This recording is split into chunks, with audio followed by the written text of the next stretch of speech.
रोजगार वित्त सेवा में आपका स्वागत है। आज हम लोग हिंदी का प्रैक्टिस सेट करेंगे, जिसका पहला क्वेश्चन है विलोम शब्दों को बताना है। 39 से लेकर 42 तक क्वेश्चनों में शब्दों में से विलोम शब्द का चयन करना है। ऑप्शन ए अवनी। अवनी का विलोम शब्द बताना है। अवनी का पहले तो अर्थ समझना चाहिए। अवनी का अर्थ क्या होता है? अवनी का अर्थ होता है धरा या पृथ्वी। इसका विलोम शब्द क्या होगा? ऑप्शन ए अंबर, ऑप्शन बी तारे, ऑप्शन सी समुद्र या फिर ऑप्शन डी पर्वत। इसका सही आंसर है अंबर। अंबर अंबर किसका पर्यायवाची है? ये आकाश का पर्यायवाची है। आकाश, गगन नभ अंबर व्योम शून्य, ये किसके पर्यायवाची है? आकाश। आकाश में जो सा बनेगा वो कौन सा बनेगा? मूर्धन्य सा। इसको मूर्धन्य सा बोलते हैं। सा 3 प्रकार के होते हैं, एक ये वाला सा, एक पेट फटा सा, एक रा वाला सा। इसको बोलते हैं TMD, यानी तालु, मूर्धा और दंत। इसको तालु बोलते हैं। तालु सा है, ये मूर्धन्य सा है और ये दंत सा है। TMD करके याद कर सकते हैं। बहुत क्वेश्चन पूछा जाता है। नेक्स्ट क्वेश्चन नंबर 40 है। उत्थान शब्द का विलोम शब्द बताना है। ऑप्शन ए प्रस्थान, ऑप्शन बी पतन, ऑप्शन सी विस्थापन या फिर ऑप्शन डी अनुत्थान। कहा जाता है कि उत्थान का मतलब होता है किसी ऊपर उठना। ठीक है, आपका बहुत उत्थान हो गया। उत्थान का मतलब आप बहुत ऊंचे पद पर पहुंच गए या पैसे वाले हो गए, उत्थान हो गया। और दूसरा उसका विलोम होता है पतन। उसका तो पतन हो गया। उत्थान का उल्टा क्या हो गया? पतन। नेक्स्ट क्वेश्चन 41 क्वेश्चन अलगाव। अलगाव शब्द का विलोम शब्द क्या होगा? ऑप्शन ए विलगाव, ऑप्शन बी लगाव, ऑप्शन सी अनल लगाव या फिर ऑप्शन डी स्वार्थ। इसका सही आंसर होगा लगाव। अलगाव का मतलब होता है जिसको लगाव ना हो, और लगाव का विलोम शब्द क्या हो गया? अलगाव। नेक्स्ट क्वेश्चन शुद्ध वर्तनी वाला शब्द बताना है। ऑप्शन ए ज्योतसना, ऑप्शन बी ज्योतसना, ऑप्शन सी ज्योतिषना या फिर ऑप्शन डी ज्योतसना। इसका सही आंसर है ज्योतिषना। इसमें दोनों अक्षर जो ता और सा दोनों आधे अक्षर आएंगे, तब ये अक्षर कैसा होगा? शुद्ध माना जाएगा। इसको ये बहुत अच्छा क्वेश्चन है, रिपीटेड क्वेश्चन है, इसको जरूर याद करके जाना। नेक्स्ट क्वेश्चन हिंदी वर्णमाला के अंतिम पंचमाक्षरों का उच्चारण क्या होता है? जो 5वां अक्षर होता है, जैसे का खा गा गा या, चा छा जा जा इंग्या, तो ये 5वां अक्षर होता है हिंदी वर्णमाला में, वो कैसे बोला जाता है ये पूछ रहा है। ऑप्शन ए अनुनासिक से, ऑप्शन बी कंठ से, ऑप्शन सी तालव्य या फिर ऑप्शन डी मूर्धा। तो इसका सही आंसर है अनुनासिक, यानी इसके नाक से बोला जाता है। अणा, अणा है जैसे, तो नाक, बिना नाक के आप नहीं बोल पाएंगे। अणा, ना है, माँ है, इंग्या है, तो ये पंचमाक्षर कैसे हैं? ये अनुनासिक हैं, नाक से बोलने वाले शब्द हैं। ठीक है। नेक्स्ट क्वेश्चन कम बोलने वाला। कम बोलने वाले के लिए एक शब्द क्या होता है? तो सभी को पता होगा। ऑप्शन ए मितभाषी, ऑप्शन बी वाचाल, ऑप्शन बी सी चपल या फिर ऑप्शन डी मूर्ख। इसका सही आंसर है मितभाषी। मितभाषी मतलब कम बोलने वाला, और अधिक बोलने वाले को क्या बोलते हैं? वाचाल। कहना है तो वाचाल है, वाचाल। कम बोलने वाला क्या होता है? मितभाषी। नेक्स्ट क्वेश्चन 45 से लेकर 47 तक प्रश्नों में क्या बताना है? तत्सम शब्दों का चयन करना है। तो तत्सम शब्द कौन सा है? ऑप्शन ए अंश, ऑप्शन बी ये भी अंश है, ऑप्शन सी अस या फिर ऑप्शन डी अस। इसका सही आंसर है अंश। इस अंश का मतलब होता है हिस्सा। अगर कोई पूछे हिस्से का तत्सम शब्द क्या है? अंश या भाग, इसको बोलते हैं। नेक्स्ट क्वेश्चन 46वां क्वेश्चन ऑप्शन ए अक्षी, ऑप्शन बी आँख, ऑप्शन सी अच्छी या फिर ऑप्शन डी आक्षी। इसमें तत्सम शब्द आपको बताना है। इसका सही आंसर है अच्छी। आँख, आँख क्या है? ये तद्भव है, ये तद्भव है। इसी का तत्सम रूप क्या होगा? अच्छी। ये क्या हो गया? तत्सम, ये हो गया तद्भव। नेक्स्ट क्वेश्चन निम्बू, निम्बूक, नींबू और नींबू का, इसमें कौन सा तद्भव शब्द, सॉरी तत्सम शब्द है, तत्सम शब्द पूछे गए।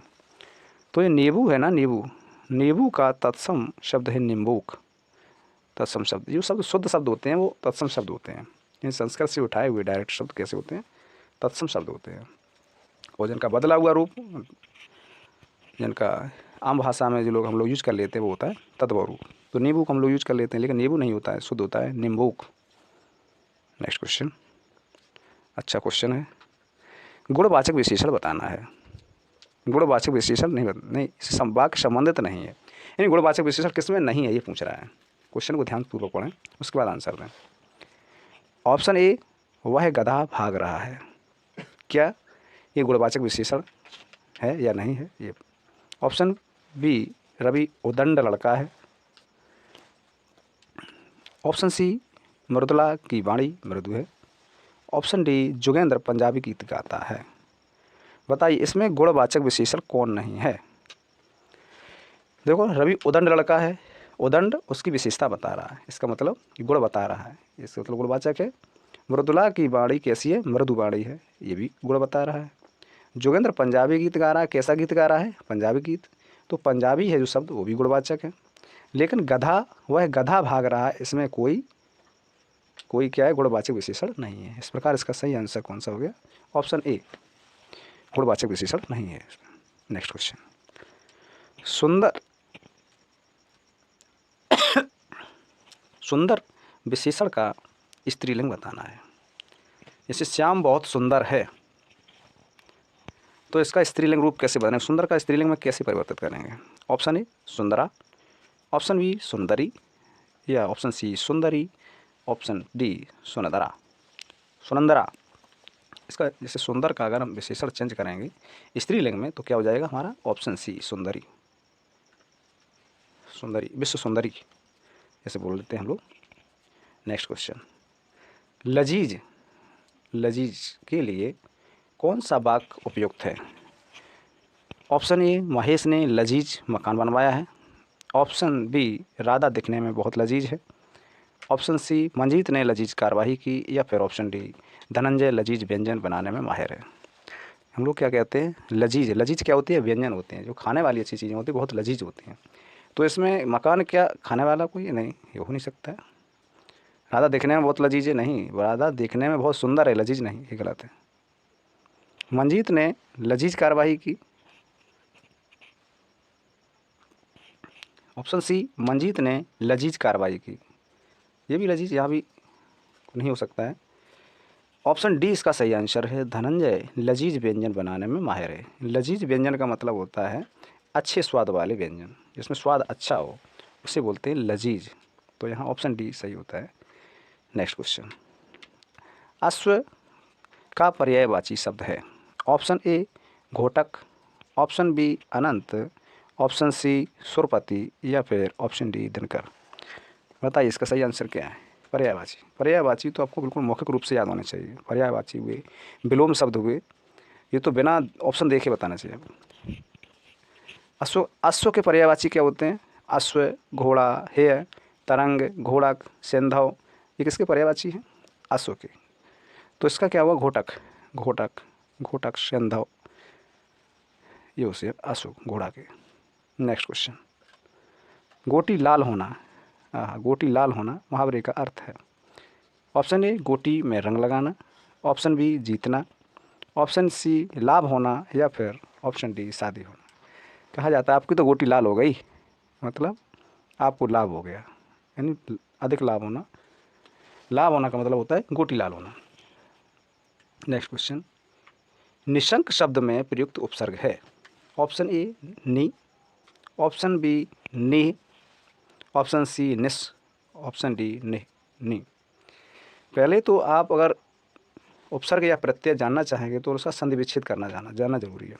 निशंक का अगर संधि विच्छेद करेंगे तो इसका संधि विच्छेद होगा निस प्लस संक।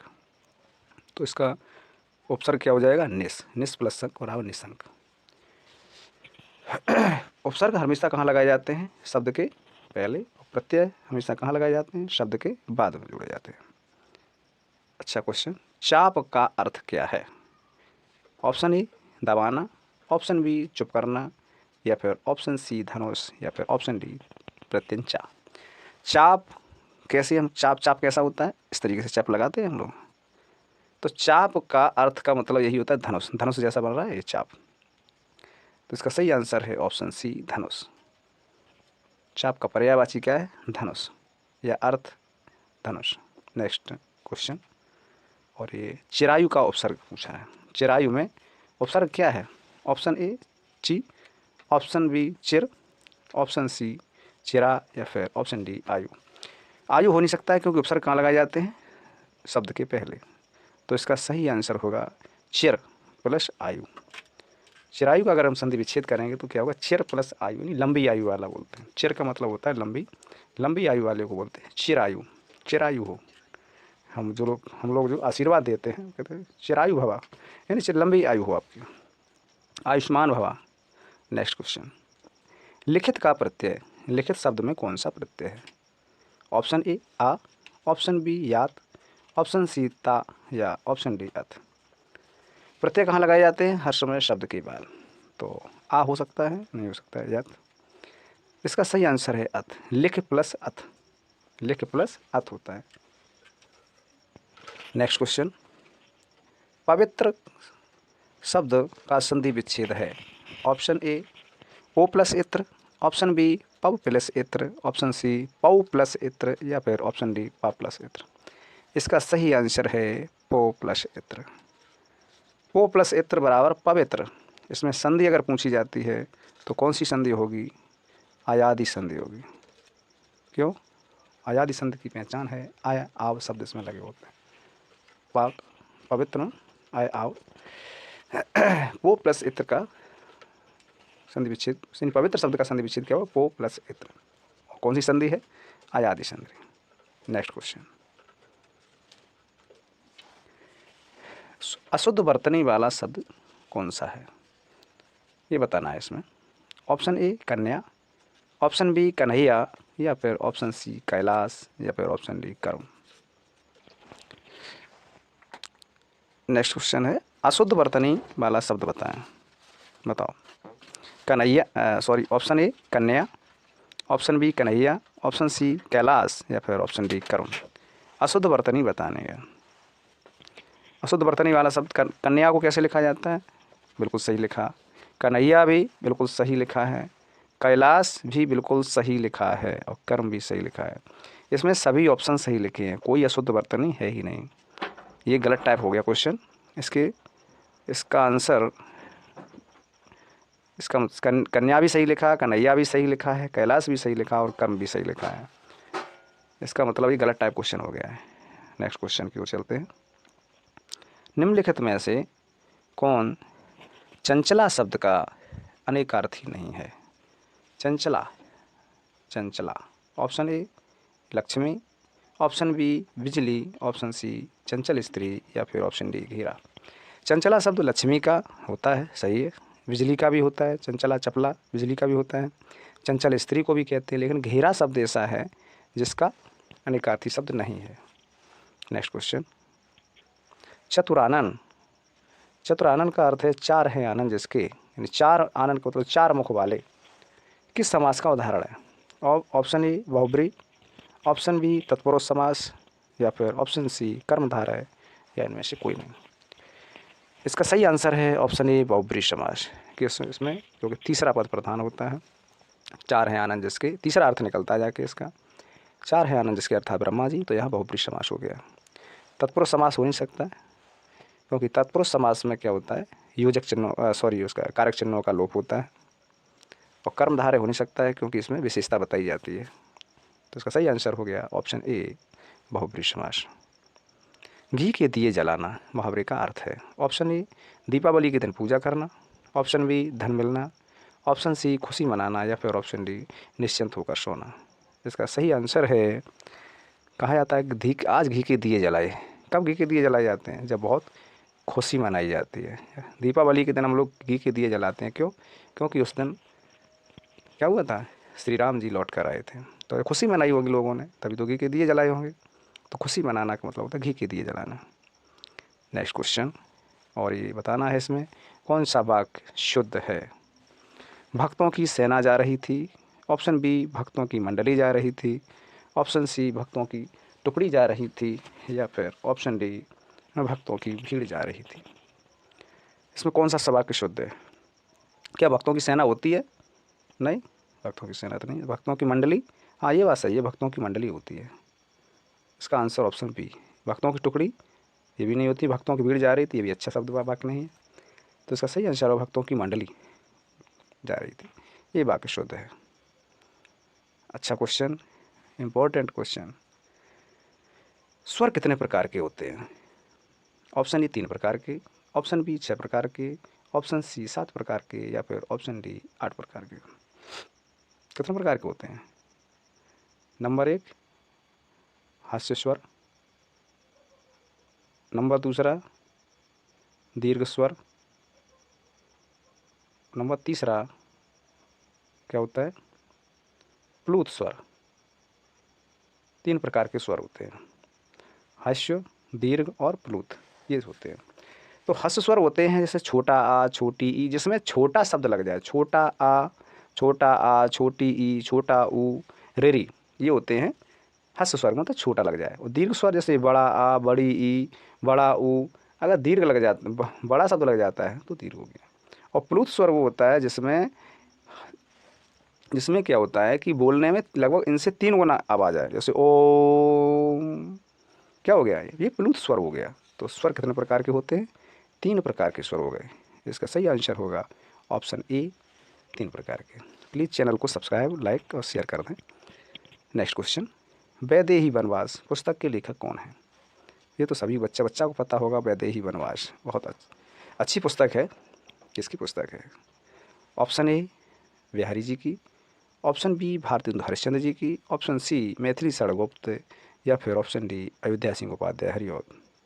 इसका सही आंसर है option D Ayodhya Singh Upadhyay Hariaudh.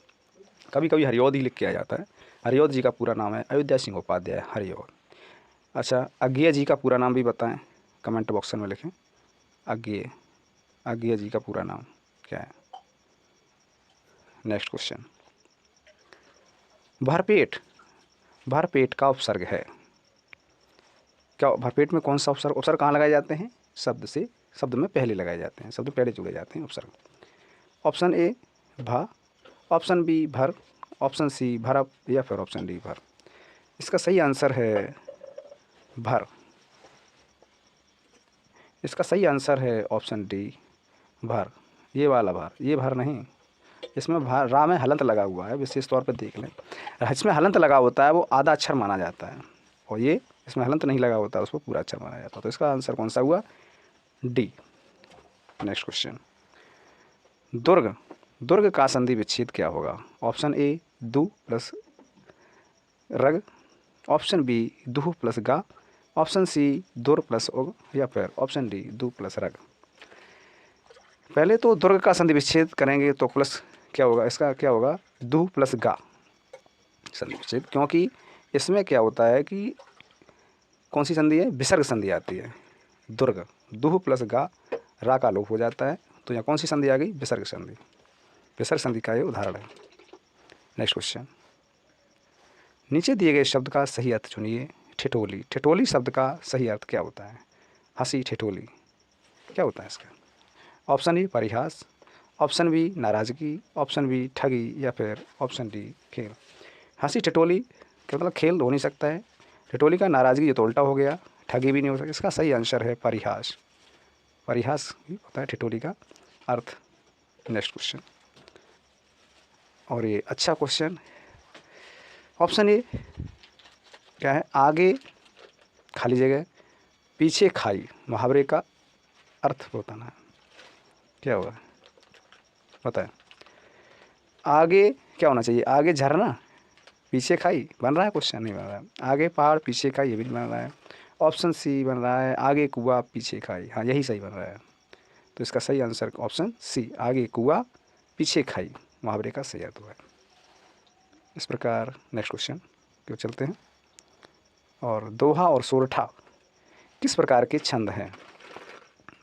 Option A समवर्णिक छंद, ऑप्शन बी सममात्रिक छंद, ऑप्शन सी अर्ध सममात्रिक छंद या फिर ऑप्शन डी विषम मात्रिक छंद। इसका सही आंसर है अर्ध सममात्रिक छंद। क्या ये सही है? इसका सही आंसर है ऑप्शन सी अर्ध सममात्रिक छंद। आपने कैसे कह दिया कि ये अर्ध सममात्रिक छंद है? दोहा में क्या होता है, प्रथम और तृतीय में क्या होता है, कितनी मात्राएं होती हैं? प्रथम और तृतीय में होती हैं 13 मात्राएं। कितनी होती हैं? 13। कहाँ चला गया? आजा। प्रथम और थर्ड में 13 मात्राएं होती हैं, और सेकंड एंड फोर्थ में होती हैं 11 मात्राएं। तो ये देखो 13 इधर आ गई, और ये सेकंड और फोर्थ में 11। तो क्या अर्ध सममात्रिक छंद। सममात्रिक छंद तो है लेकिन आधा सममात्रिक छंद है। इसी प्रकार सोरठा में क्या होता है, उल्टा हो जाता है। सोरठा में क्या हो जाता है, प्रथम में 11, प्रथम और थर्ड में 11, और सेकंड एंड फोर्थ में 13 मात्रा हो जाती हैं। सोरठा, दोहा का उल्टा सोरठा होता है। तो इस प्रकार इसका सही आंसर कौन सा होगा? ऑप्शन सी अर्ध सममात्रिक छंद होता है। नेक्स्ट क्वेश्चन, काली घटा का घमंड घटा। काली घटा का घमंड घटा में कौन सा अलंकार है? इंपॉर्टेंट क्वेश्चन, अगर ये बता दिया तो आपका सिलेक्शन 101% मैं लिख के दे रहा हूँ। इसका सही आंसर आप बता दें। काली घटा का घमंड घटा, ऑप्शन ए रूपक अलंकार, ऑप्शन बी यमक अलंकार, ऑप्शन सी उपमा अलंकार, या फिर ऑप्शन डी उत्प्रेक्षा अलंकार। बताइए। पहले ये समझना होगा कि काली घटा का घमंड घटा का अर्थ क्या है। एक तो काली घटा है, काली घटा मतलब काली घटा, बादलों की घटा है काली घटा, ठीक। का घमंड घटा, ये घमंड मतलब जो है एकदम, काली घटा जब आती है तो वो तेज़ स्पीड से चलती है, उसका घमंड होता है। क्या होता है उसमें? घमंड। ये घटना हो गई, ये घटना से संबंधित हो गई, और ये घटा से हो गई ये काली, मतलब ये विशेषता एक जगह बता रहा है। वो घटा बादल हो गए, ठीक है। एक जगह इसका बादल हो गया, एक तो बादल इसका अर्थ हो रहा है, और दूसरी जगह क्या हो रहा है इससे, तो घटना घटित हो रही है। तो घटा का जो अर्थ है हर जगह बदल रहा है। तो एक शब्द का अर्थ जब एक शब्द के अर्थ कई अर्थ हों तो क्या होता है, वहाँ यमक अलंकार होता है। इसका सही आंसर है ऑप्शन बी यमक अलंकार। जैसे कनक कनकते सौगुनी मादकता का है, वहाँ कनक कनक से शब्द आया था, वो कनक एक जगह सोना है उसका अर्थ, और एक जगह है धतूरा। इसी प्रकार घटा का अर्थ यहाँ एक जगह बादल है और दूसरी जगह घटना से संबंधित है। और ये अंतिम क्वेश्चन था। प्लीज़ चैनल को सब्सक्राइब, लाइक और शेयर कर दें। Thanks for watching. सभी को बहुत बहुत धन्यवाद।